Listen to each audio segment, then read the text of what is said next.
Welcome, friends.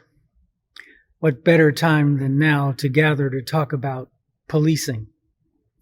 We are a few days after an unprecedented trial and conviction of a police officer who murdered a man pleading for mercy, for humanity.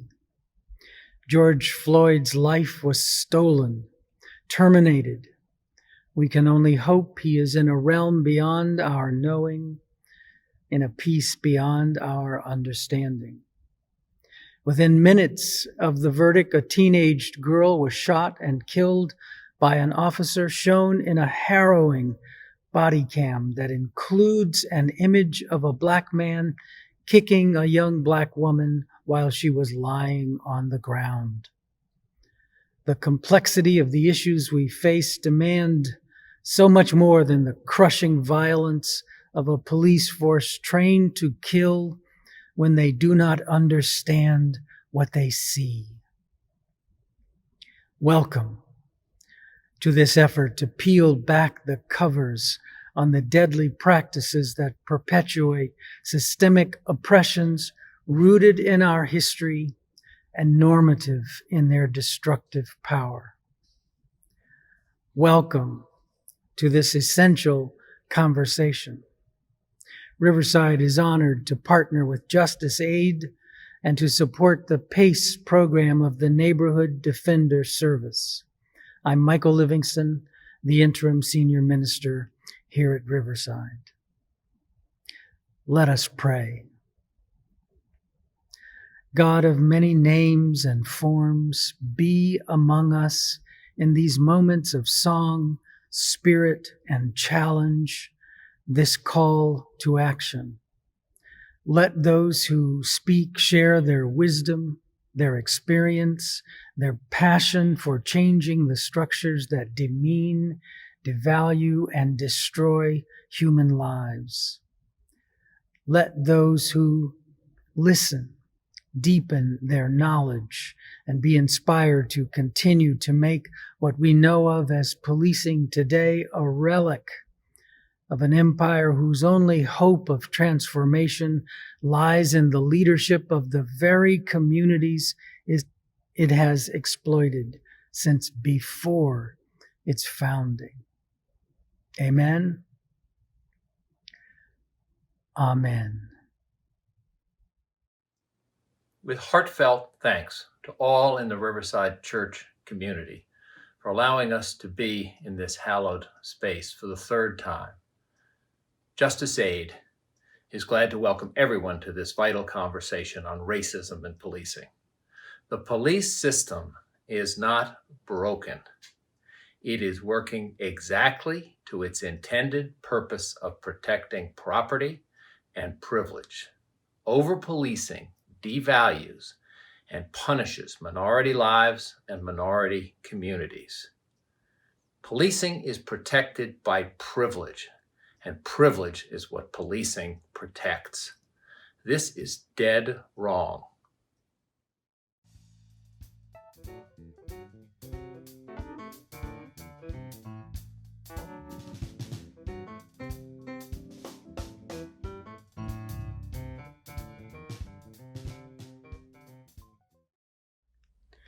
Sherrilyn Ifill has spent her entire legal career fighting for civil rights. First as an ACLU fellow, litigating voting rights cases, then as a constitutional law professor, and now as the 7th Director-Counsel of the NAACP Legal Defense Fund, the organization founded by Thurgood Marshall and responsible for the legal strategy resulting in the Supreme Court's decision in Brown v. Board of Education. Sherrilyn is one of the foremost strategists on complex issues of racial justice and is unrelenting in her charge for racial equality and civil rights. It is therefore no surprise that her voice shines through on issues of racism and policing. Justice Aid and the Riverside Church welcome civil rights warrior Sherrilyn Ifill. Hello, my name is Sherrilyn Ifill, and I'm the President and Director-Counsel of the NAACP Legal Defense Fund, which I call the nation's premier civil rights legal organization founded by Thurgood Marshall in 1940. I'm honored to be part of this Justice Aid event today and really grateful to Justice Aid and to Riverside Church for asking me to speak. I will tell you that I wrestled with what I should say to you today. And in the end, I decided I should speak from the heart, because this has been a very, very challenging period. Not only because the work that we do at the Legal Defense Fund has been so unrelenting last year through addressing voter suppression, last year through a nationwide protest after the killing of George Floyd, the killing of Breonna Taylor, the killing of Ahmaud Arbery, but really just in the last few weeks. I think we were maybe unprepared for how trying it would be to watch the trial of the officer who killed George Floyd and to relive those moments, to hear and to have a real sense of the deep trauma experienced by the witnesses and by members of our community, multiplying, by so many exponential numbers, the Darnella Frasers and the 9-year-old and the EMS worker and all of those people who were traumatized watching this killing and watching the city of Minneapolis go through this trying period. But even as that trial was unfolding, as you know, other unarmed Black people were killed by police officers, including a 13-year-old boy in Chicago, Adam Toledo. As a matter of fact, we watched a week of multiple children being killed by police around the country. And the accumulated weight of that very much sat with me as I waited for the verdict in the Floyd case.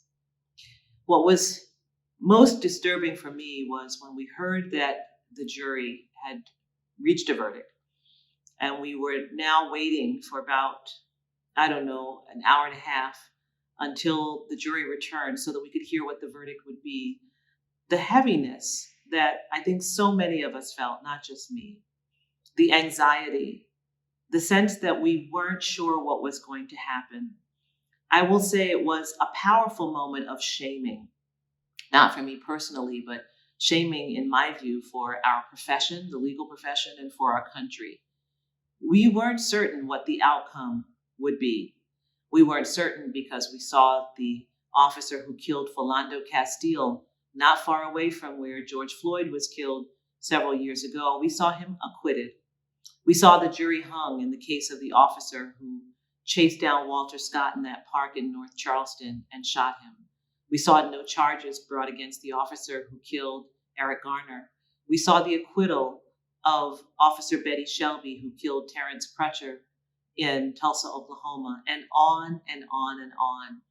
And for me, all the way back to when I was a 10-year-old girl growing up in New York City in Queens, and an NYPD officer shot a boy who was also 10, Clifford Glover.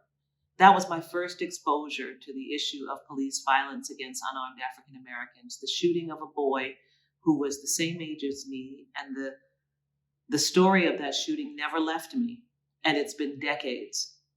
And I felt the accumulated weight of all of that as we waited for the verdict in the case of the officer who killed George Floyd. And it reminded me of how much weight we are carrying because of the ongoing reality of racial injustice in our criminal legal system. It's a weight that I think burdens us, even those of us who do this work, who confront it every day, and who are often very clear-eyed. I like to think about it. We have no illusions. We wake up every day prepared to work to try to make change. But that day, there was a heaviness that I felt for sure. And when the guilty verdict came back, like many of you, I was gratified. I was happy. In fact, it was hard for me to imagine what I would have done had the jury been hung, or worse, had Officer Chauvin been acquitted of what we all saw on that video. But what I also found was that when the verdict came back, guilty, guilty, guilty, it didn't bring a sense of relief. It brought a sense that, yes, it needed to happen in that case, but I was mindful of the fact that this was a case in which we had a 9-minute video watching the torturous killing of a man on the street.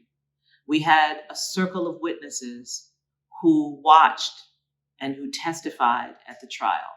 We had police officers willing to testify against a police officer.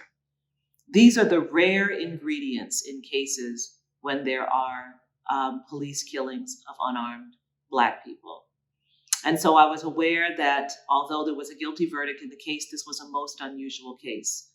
I was thankful for the family of George Floyd and for the community.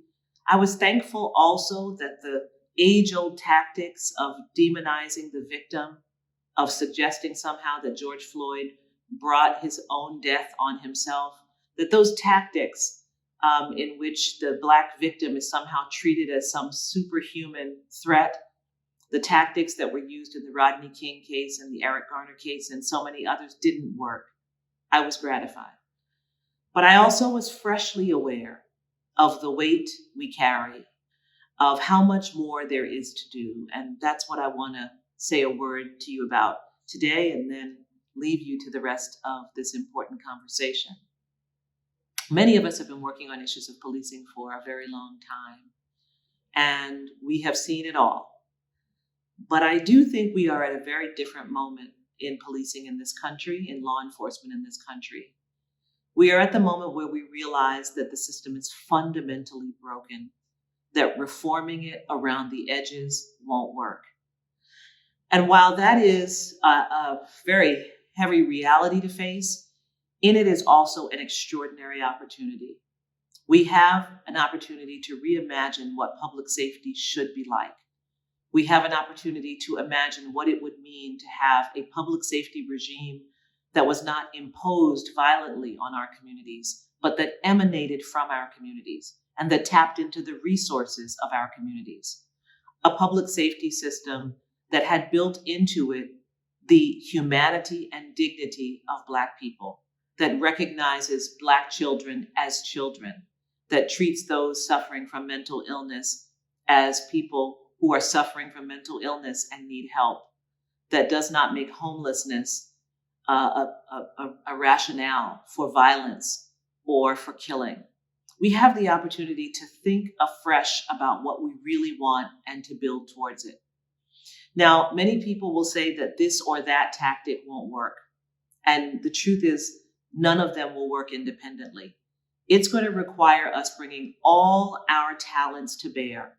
It's going to require us imagining a new public safety system, funding a new public safety system, testing and trying, failing and trying again, convincing ourselves of what we can do, ensuring that we shore up the resources in our community so that we can lessen the imprint and the footprint of law enforcement in our daily interactions.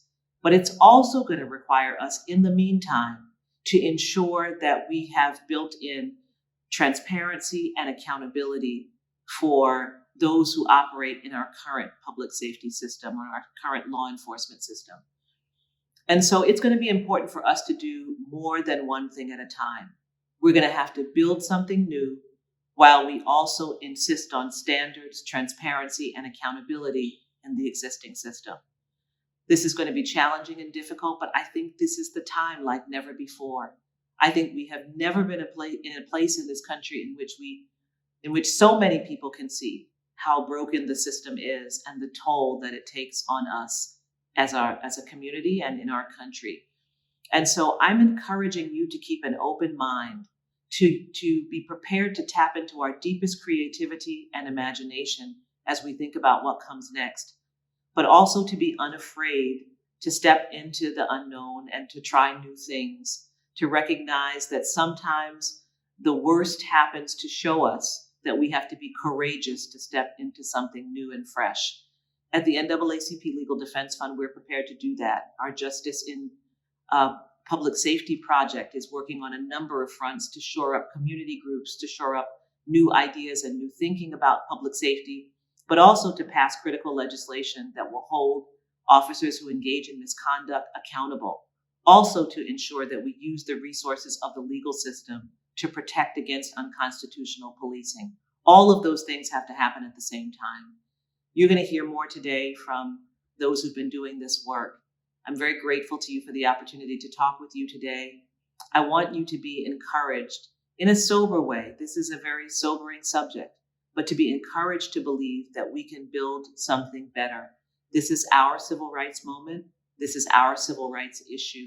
And if we pull together and work on it with the expectation that we will make change, I believe that we can. Thank you so much for the opportunity to talk with you today, and I look forward to engaging with many of you in the weeks and months ahead. Take good care.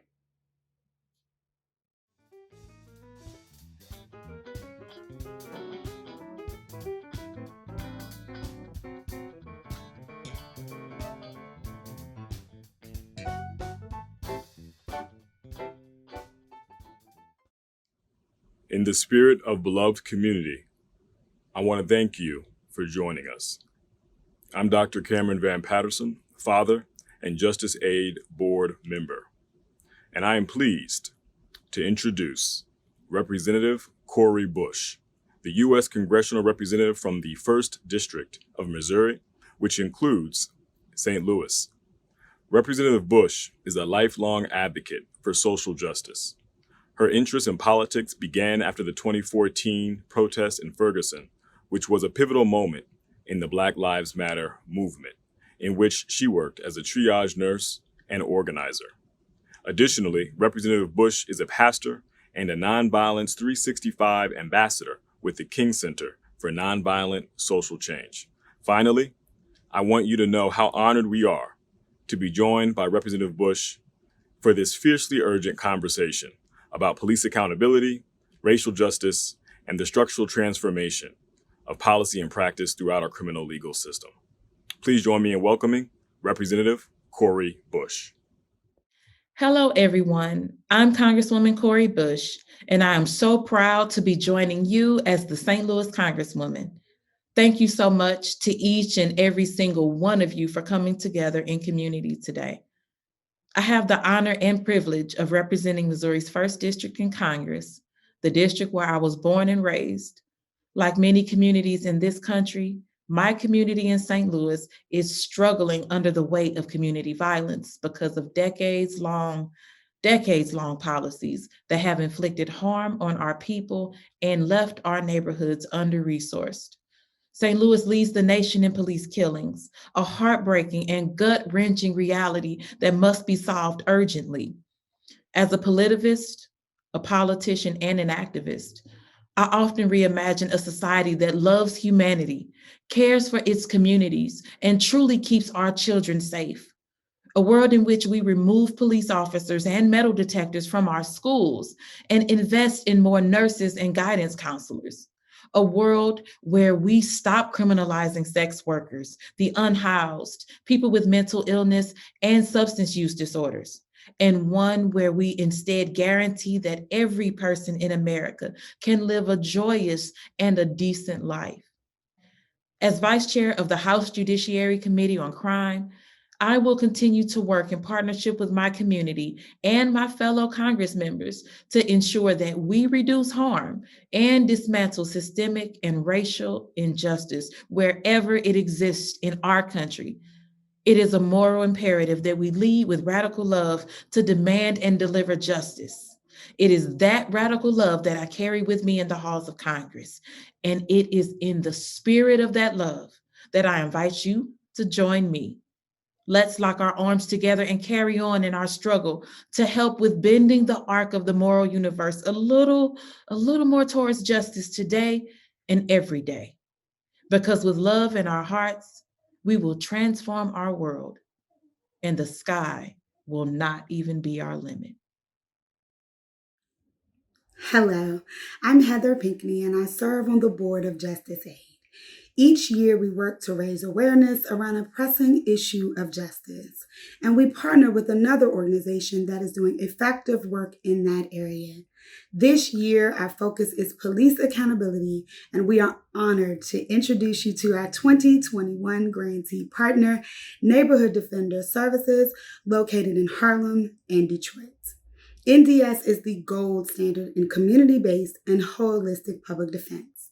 They seek to ensure that the police and prosecutors can no longer cycle Black and brown people through the criminal legal system, destroying families and neighborhoods in the process. They address not only a client's pending criminal charges, but also the other issues that stem from a single contact with police: mental health, education, eviction, job loss, deportation, family separation, and police misconduct in general. In the collective fight against racism in policing, their experience is invaluable. Now we are going to show a video that we've put together with the help of some of our trusted voices at NDS. Where I grew up, we were taught the police were your friends. You know, if you need something, turn to the police.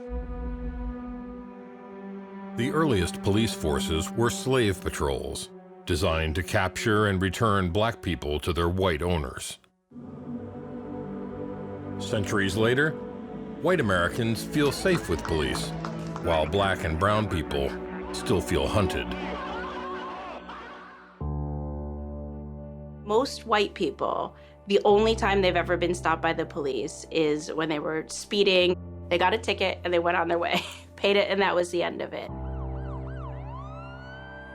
To be black in a majority black neighborhood in this country means that you have regular, ongoing interactions with the police. You're stopped in the street, you're stopped in your car, you are questioned, you are suspicious. Just by virtue of being you, you're suspicious. And that is just a different way of living than it is to have the privilege of having the police there to protect you. Black Americans make up just 13% of the population, yet nearly half of people arrested for misdemeanors in New York City are black. Once brought into the system, 90% of those arrested are too poor to pay for a lawyer. Federal law requires that everyone receive legal representation. For those without resources, a public defender is often the only one standing between a poor person of color and the well-funded, all-encompassing force of the prosecution.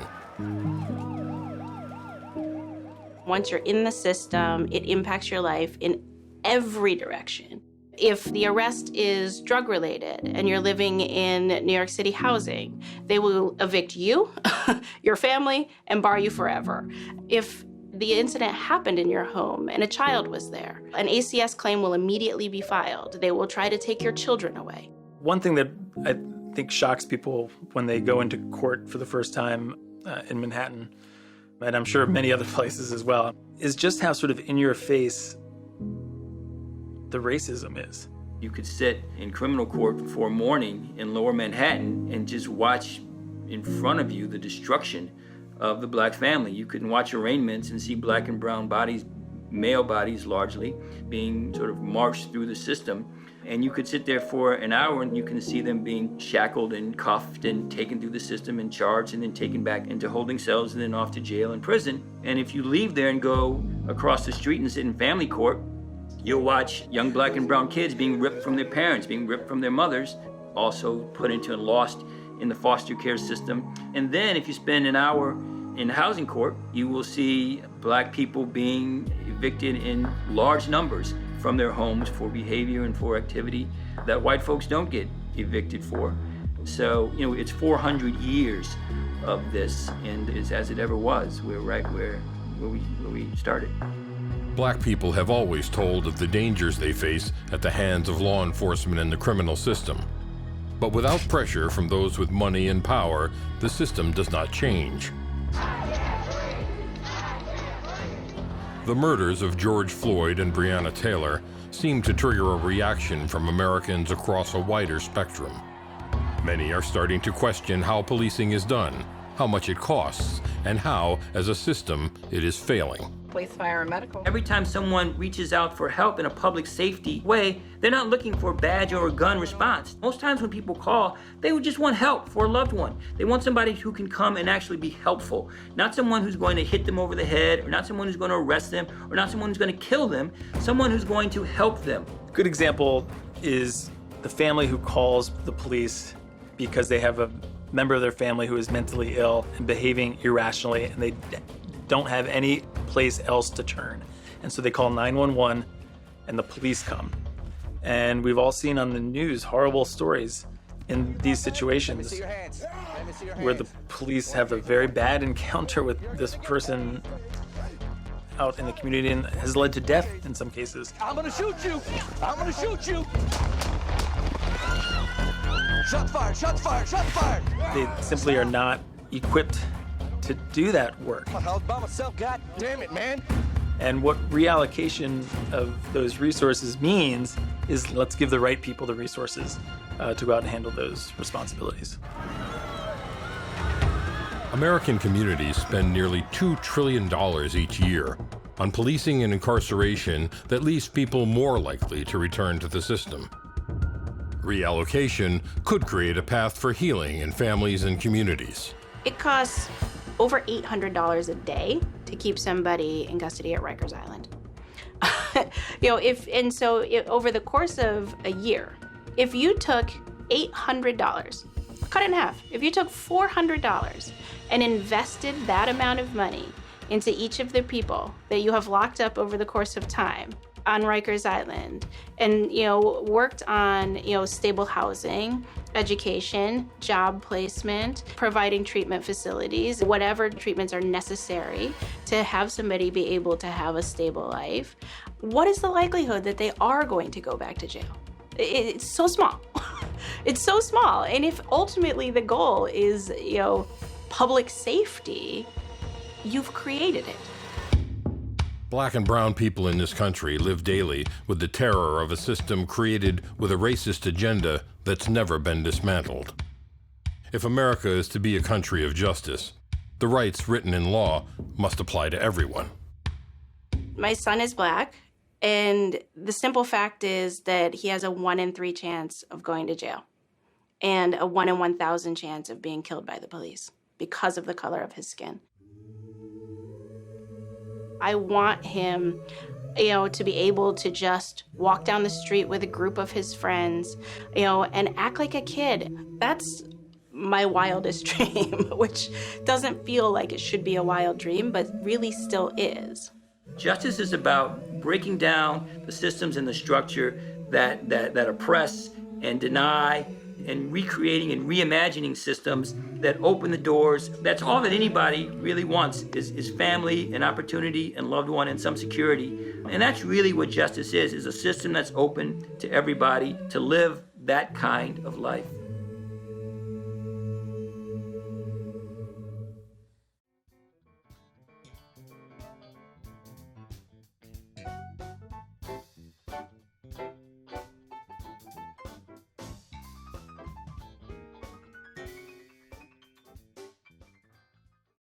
I'm Therese Steiner, board member of Justice Aid, and it gives me great pleasure to introduce Angela J. Davis, who will moderate our panel on racist policing in communities and schools. Professor Davis is a distinguished professor of law at the American University Washington College of Law, where her work focuses on prosecutorial power and racism in the criminal justice system. Professor Davis is a multi-award-winning scholar, educator, and author. She is a recipient of the DC Bar's Thurgood Marshall Award and the American University Scholar Teacher of the Year Award, among others. Professor Davis is the author of Arbitrary Justice, The Power of the American Prosecutor, and her most recent book is Policing the Black Man: Arrest, Prosecution, and Imprisonment. Professor Davis. Thank you, Therese. There is no issue more important and more in need of correction in our criminal legal system than the over-policing of Black and brown communities. Black and brown men, women, and children are stopped, frisked, harassed, assaulted, beaten, and killed because of the color of their skin. This has been going on since the time of slavery and has persisted throughout our history up until the present day. And in no year has this awful phenomenon been more in the forefront of the conscience of this nation than this past year, with the brutal killings of Breonna Taylor, Rayshard Brooks, and George Floyd. Rarely, if ever, are these police officers held accountable for their misconduct, even when they kill. The killer of George Floyd is one of the few officers who was ever charged with a crime. And at the time of this recording, he stands trial for George Floyd's murder as the whole world watches, waiting to see if justice will be done.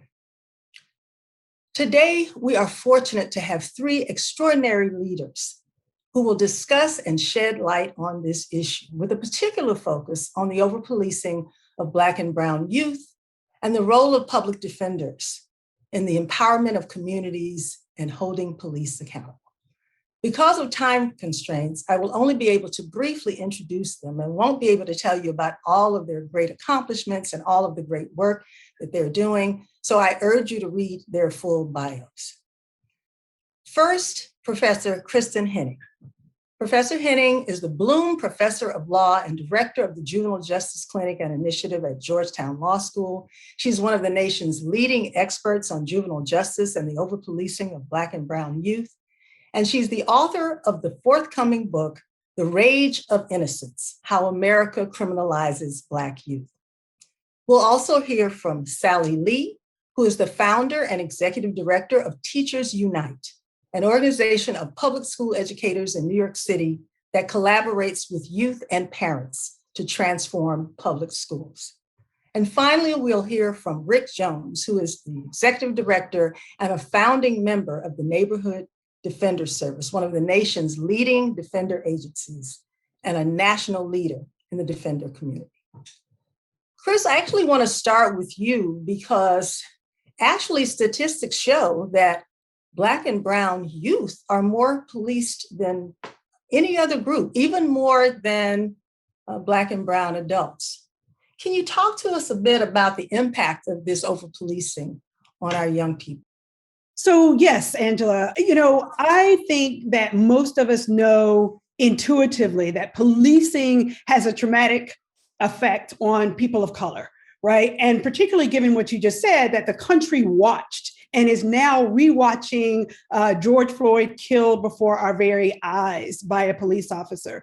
But what I think most people don't really understand is, one, how pervasive and multifaceted that trauma is in communities of color.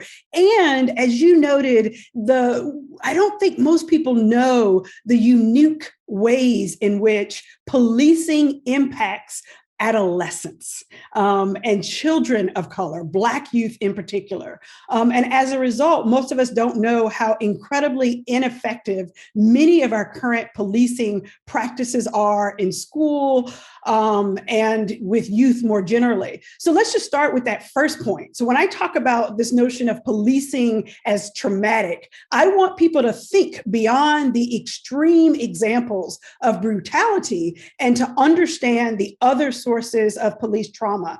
Those of us who live and work in heavily policed communities of color know that many police encounters involve some sort of physical contact, like grabbing, pushing, shoving, pulling, tackling suspects to the ground. And once on the ground, Black and Brown citizens, right, who are deemed to be suspect, are often held down by multiple officers who sit on them, lie on them, kick them, punch them, or mace them.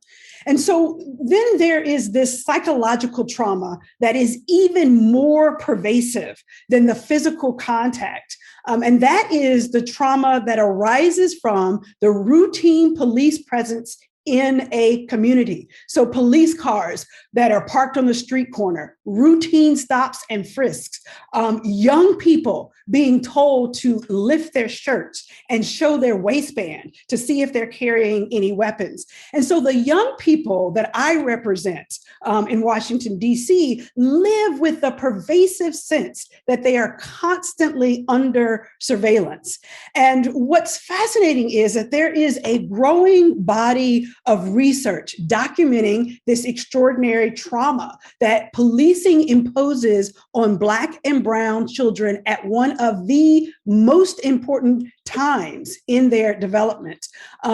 Adolescents who have been the target of excessive stops and frisks by the police report high rates of fear, anxiety, depression, hopelessness. They become hypervigilant, meaning that they are always on guard, right? Not trusting the police and also not trusting other state actors. At times, they become withdrawn, distracted. They can't concentrate in school They become angry or aggressive, and at times they turn to alcohol or drugs. So in this way, policing, this sort of aggressive policing of youth of color increases crime and not decreases crime.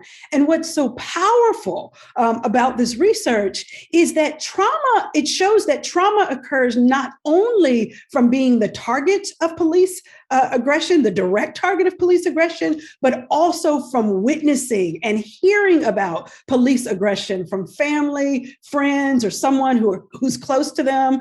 Even watching police brutality, like watching George Floyd on the internet or TV, involving people that we don't know, is just as traumatic as being there.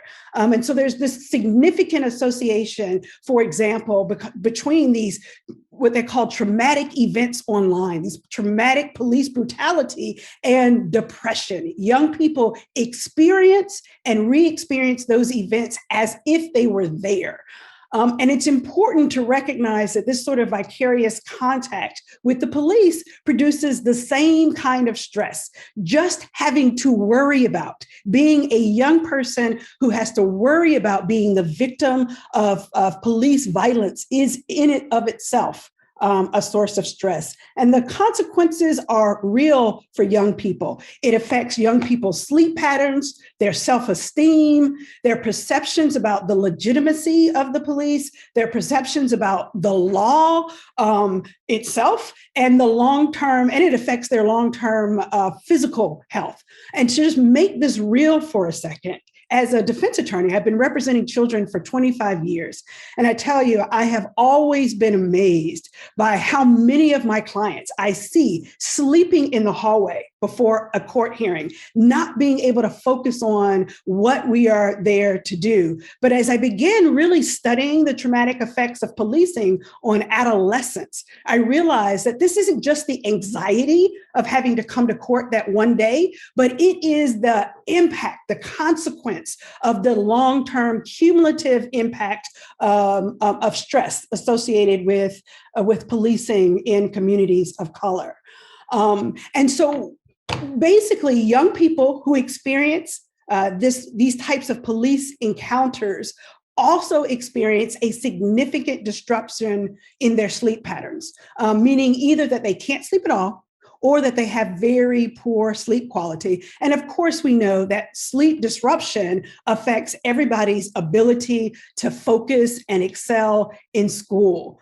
And one of the most, and I'll just sort of close here to say that one of the most important ways policing affects youth during adolescence is in what we call identity development, meaning that negative experiences that teenagers have with the police early in life affects how they view the law and the law enforcement later. So degrading and dehumanizing encounters teach young people to fear and resent the police, and to even question whether it's worth it to participate in mainstream society. So all of the reasons that we say we need police for public safety, for school safety, to maintain a productive learning environment in schools, we're actually not doing that with the hyper-surveillance and aggressive over-policing of Black and Brown children.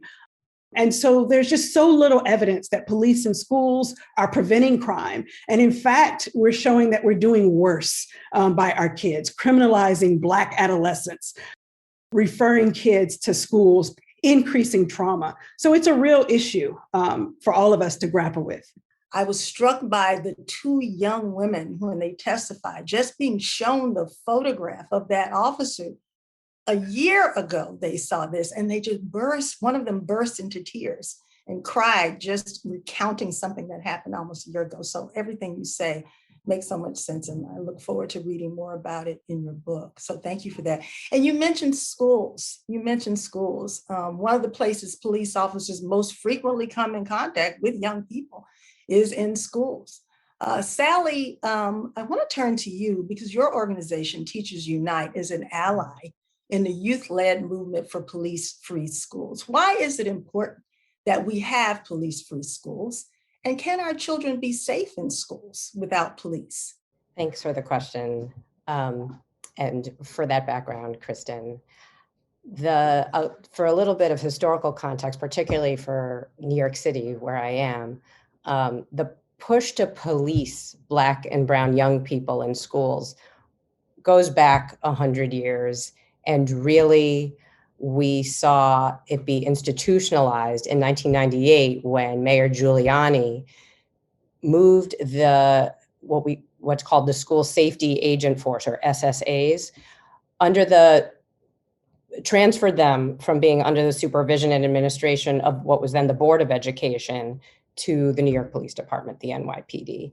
And that force of SSAs is comprised of over 5,500 officers. That's larger than the police force of Houston, Texas.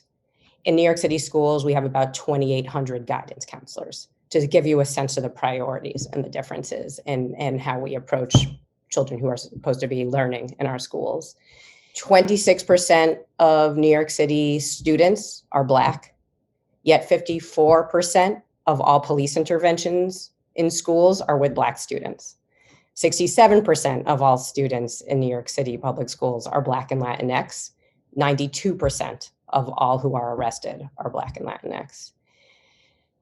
And so, as a response to these realities, which we see echoed across the country, and as Kristen laid out, the young people who are most directly impacted by this phenomenon, those young people are leading the movement to defund police in schools, right? That movement to defund the police is echoed and underscored in the movement to divest from police contracts and police budgets in school systems, and to divest from those while investing in supportive staff, such as guidance counselors, social workers, other resources that build a new paradigm of restorative justice and humanity and dignity in our schools. And so you're really seeing, I think, in communities and in schools, a questioning of, do police make us safe? Our members, Teachers Unite members, are incredible New York City public school educators who really take cue from abolitionist organizations such as Critical Resistance, who question that caging people makes us safe. And in fact, abolitionist Ruth Wilson Gilmore speaks about abolition as being about presence and not absence. So when folks start to think, well, what if you take police away or take prisons away? Really, let's focus on what should be there. What is our vision for public schools and how they support and inspire and nourish young people? What could we be putting in? What could be there instead of policing in schools, which hasn't always been there? And so Teachers Unite, we're possibly the only educator organization in Dignity in Schools campaign, which is a national coalition of over 100 organizations, mostly youth-led organizations, also parent organizations and advocate groups, really leading the work to dismantle the school to prison pipeline, as it's called. And our members speak alongside New York City young people to eliminate all forms of policing in schools and to advocate for youth advocates, peace builders, and that supportive staffing that we've been talking about. And our members also have been leaders in building a community of educators who are studying and trying to understand what restorative justice means and how to really make cultural and community shifts within their own schools that move away from punitive discipline and suspensions and exclusion, and towards an ethic of inclusion and community building. And to that end, we've been working with young people and parents on a participatory action research project to really reclaim definitions of safety and accountability. And we're excited that findings around that research will be coming out in the next couple of months. Thank you so much, Sally, and thank you so much for the work of Teachers Unite. Educators and students in schools are certainly in the best position to be able to speak on this issue, so thank you for your advocacy. Rick, in all of the discussions about over-policing, rarely do we hear the voices of public defenders, which I find odd. As a former public defender myself, I know that public defenders, represent the very people who are the victims of that over-policing. Public defenders know their clients, they know their families, they tell their stories, and of course, they represent them in court. And I know that your office has been lifting up the role of public defenders in empowering communities and holding police accountable. And you have this wonderful program called PACE, Police Accountability Community Empowerment. So I'd love it if you could tell us about the role of public defenders, the role that they can play, and the work that your office is doing. Well, thank you for that question. And I'll try to follow on the heels of Chris and Sally, and also thanks to the folks at Justice Aid and Riverside Church for this really phenomenal forum. You know, the concept of public defense sort of stumbled out of Gideon's Gate and has only recently begun to gain its footing. And that's really true with so many initiatives geared toward the poor and historically oppressed. From inception, public defenders have been underfunded, under-resourced, underutilized, and unheard. In the last 58 years since Gideon, there's been an explosion in over-policing, over-criminalization, mass incarceration, mass deportation, the war on drugs, stop and frisk, evictions, homelessness, family separation, police in the schools, and the school-to-prison pipeline. All of these forms of systemic and structural racism could have certainly been mitigated, and some likely eliminated altogether, if we had had a robust, well-resourced, well-trained, client-centered, community-based, holistic, multi-forum system of public defense in every village and hamlet, in every city and county across this country, as we do with police and prosecutors. At NDS, 30 years of work challenging the police, litigating against prosecutors, and successfully navigating the courts, and more importantly, being proximate to our clients, proximate to their families, and proximate to the communities that we serve, has shown us the power of public defense. In 1968, Dr. Kenneth Clark testified before the Kerner Commission, which was investigating the riots and civil unrest in Chicago, in Detroit, and Newark. The Kerner Commission was investigating the riots and civil unrest in Detroit and Newark in 1967. But Dr. Clark testified about reading reports written on the riots in Chicago in 1919, and it having an Alice in Wonderland effect on him. He said, the same moving picture, the same analysis, the same recommendations, and the same inaction. 50 years and nothing had changed. That's how PACE was conceived, 52 years after the Kerner Commission report. We understand the history that successful civil rights movements in this country have three component parts: litigation, legislation, and community action. And NDS is experienced in all three, each building and supporting and nourishing the other. PACE, Police Accountability Community Empowerment, as you mentioned, Monty, is the next generation of thinking at NDS. And there are essentially three prongs to the NDS PACE program: transformative litigation, which is dismantling the racist structures of policing; change advocacy, identifying, uplifting, and achieving the best ideas of a reimagined society; and community empowered agency, healing, education, self-determination, shifting the balance of power. As many of you know, NDS was started in Harlem as a demonstration project in 1990. A group of public defenders came together from around the country, realizing that no matter how successful we were in criminal court, our clients were leaving us at the courthouse steps, facing the same challenges, obstacles, and hurdles that brought them into the legal system in the first place. And frequently, the criminal case was the most inconsequential matter of all. Mom gets arrested for petty larceny. And as a result, the government seeks to remove her children and put them into foster care. Dad gets arrested for an open container while walking home from work and winds up in deportation proceedings. Junior gets arrested in the lobby of grandma's building, and the government is now moving to evict grandma from the apartment where she's lived for 30 years and raised 2 generations of her family. We realized that mom, dad, grandma, and the entire family were more concerned with losing the kids, being deported, or losing the family home than whatever was going to happen in criminal court, in misdemeanor criminal court, really.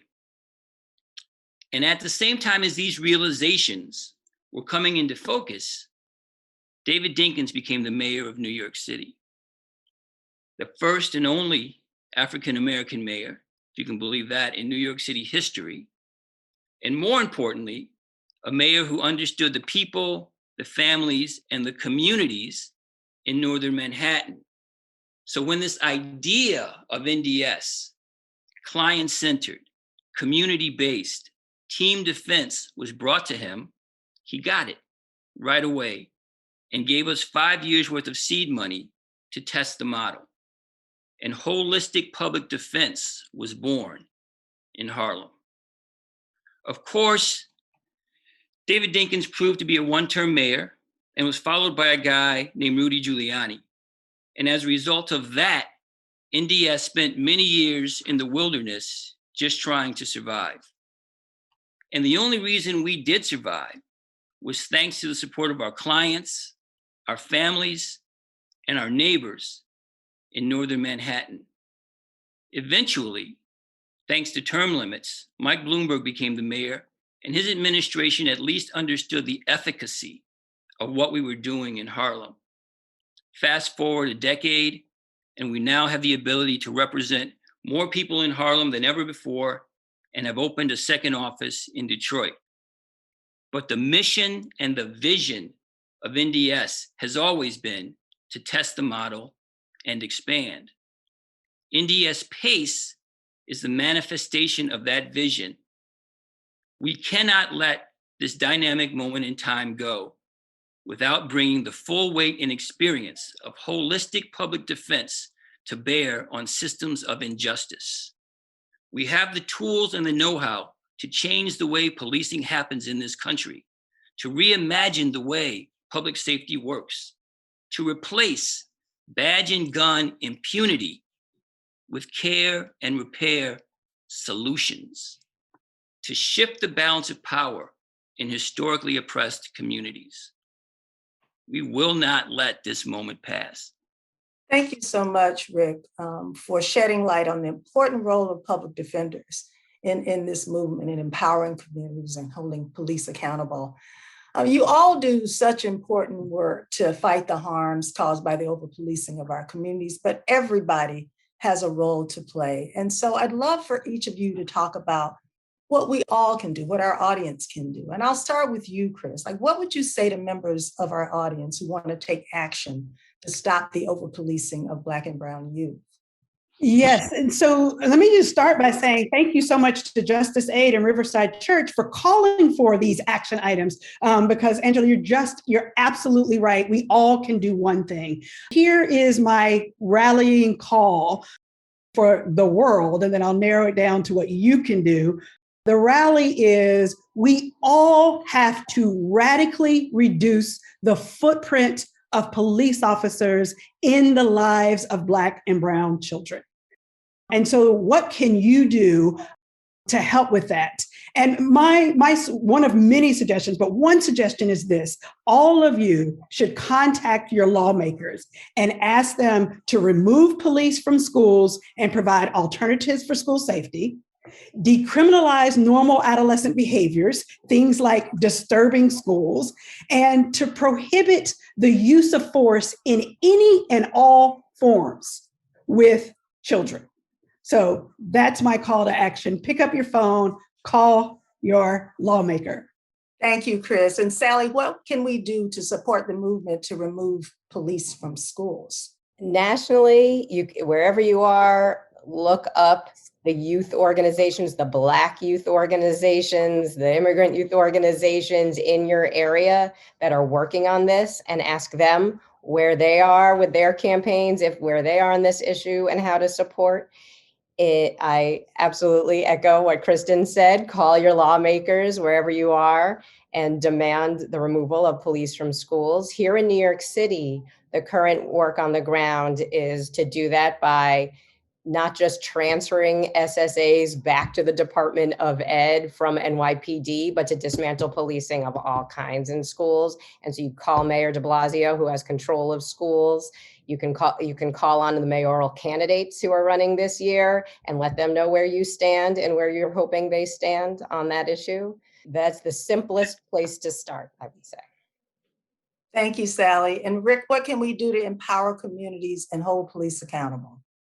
So I would just sort of piggyback and maybe be a little more blunt as to what both Chris and Sally said. And that really is to follow the money. I encourage people to do their homework, to get to know your police operating budget, the police operating budget in your communities, and see how your tax dollars are being spent on law enforcement. See how much money the police is spending, or your city is spending on badge and gun policing, and then compare that to what they're putting into dollars for mental health, for job training, for educational supports, all the other community-based programs. Compare and contrast the amounts of money being spent on badge and gun solutions versus more care and repair solutions, and then dig a little bit deeper and look, as Sally really pointed out, thoroughly. Look at the money that's being spent on policing in your schools, and how much money, particularly, if you're in New York City, just look at how much money is being spent on putting police in schools, and then compare that to what's being spent on textbooks, to what's being spent on laptops, to what's being spent on, bringing art and music into the curriculum. And depending on where you live and how that sort of, plays out, look at other places around the country. Look at Jackson, Mississippi. Look at Detroit. Look at, the Antelope Valley in Southern California, Palmdale or Lancaster, and see what those expenditures are and the ratios of those expenditures for policing in schools versus textbooks or laptops or art and music programs. And then the last thing I would say is pay attention to what the settlement payments are for police misconduct cases in your jurisdiction, and understand whether or not there's a risk management fund associated with those payments. And what that really means is that if there's a risk management settlement fund in your jurisdiction, it means that the cops are not feeling any pain or any responsibility or any financial sting from their misconduct.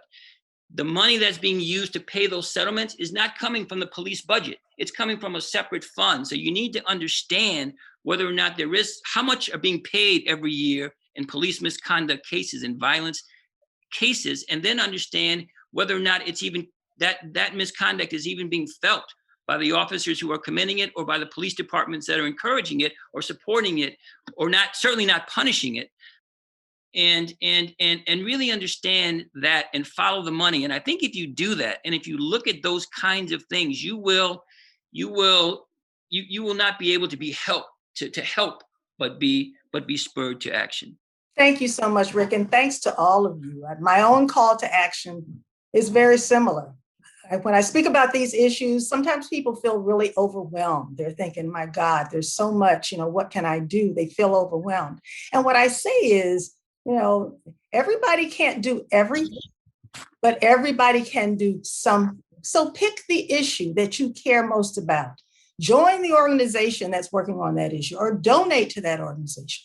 Donate to national organizations that are working on these issues. In most cities, mayors appoint police chiefs. Tell your mayor that you want a police chief that's going to instruct his officers not to racially profile, not to over-police in Black and brown communities, and not to use excessive force, not to use force at all when it comes to youth. Tell your city council or your county council that you want police out of schools. Tell your elected district attorney that you want him or her to hold police accountable when they break the law. We all have a role to play. And I just want to thank again our panelists, and I want to also thank all of you, as well as the Riverside Church Justice Aid, for bringing us together. We can all have a just world if we just work together. So thanks to you all.